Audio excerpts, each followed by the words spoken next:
Muhammad claims to be a prophet around 40 years old, which is 610 AD. And then for the first 13 years, he's preaching a message of monotheism. He's preaching a message of taking care of widows and orphans. He himself was an orphan growing up. His father died before he was born. His mother died shortly thereafter. So he saw the conditions of the underprivileged, and he argued that we should support them and take care of them. That's what his ministry was like for the first 13 years. But when he ultimately fled to Medina, that is when he was able to start fighting. That is when he had an army at his control. And it was that very year that he started launching raids. And from that point till his death, we see a crescendo, an escalation of violence in his life.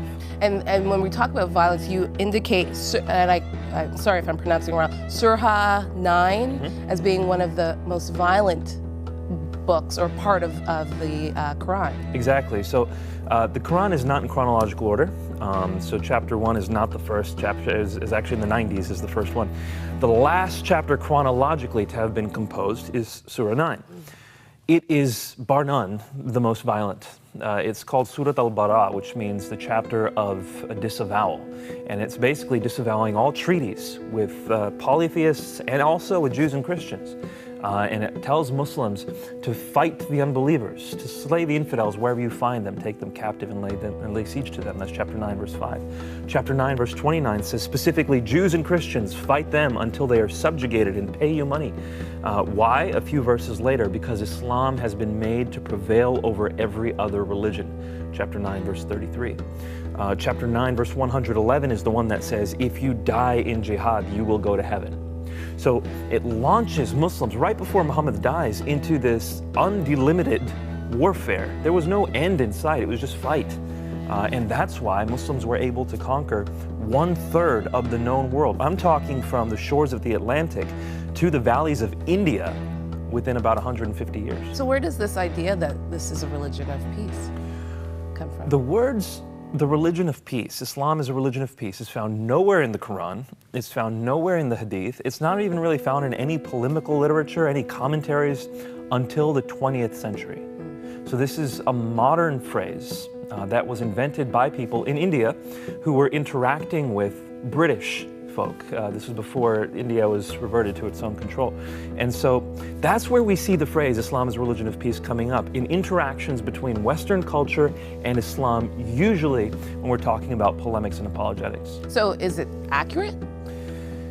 Now, how do we mean the phrase Islam is a religion of peace? If we mean that there are peaceful Muslims, no one can argue with that. I would say the vast majority of Muslims in the world are peaceful, and I would say that without hesitation. But if we say Islam is a religion of peace, that's problematic because, again, Muslims are not Islam. Islam is the system. And like I said, Muhammad had been fighting from the first year that he could until he died. And he launched Muslims into battle such that they conquered 1/3 of the known world, and then they kept fighting.